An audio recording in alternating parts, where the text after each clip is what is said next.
جب دل دکھتی ہے تو زبانی خود ہی بند ہو جاتی ہے۔ بے زبانوں سے ہمدردی کرنا نہ بھولو، یہ بغیر لفظوں کی دعائی دیتی ہے۔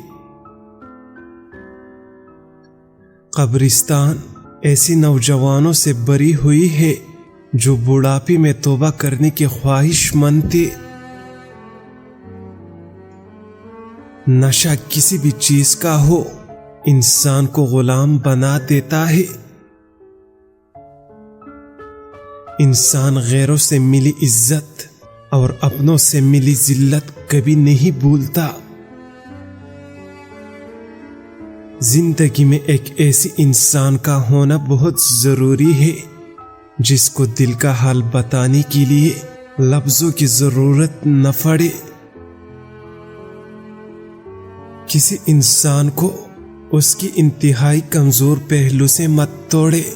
آپ صلاحیت کے چاہے جس درجے پہ ہو، مکافات عمل اٹل ہے۔ جب تم کسی کو بار بار نظر انداز کرو اور وہ بدلہ وفا سے دے تو سمجھ لو کہ وہ تمہیں خود سے زیادہ چاہتا ہے۔ زندگی جینے کی دو ہی راستے ہیں، بھول جاؤ انہیں جن کو معاف نہیں کر سکتے، اور معاف کر دو انہیں جن کو بھول نہیں سکتے۔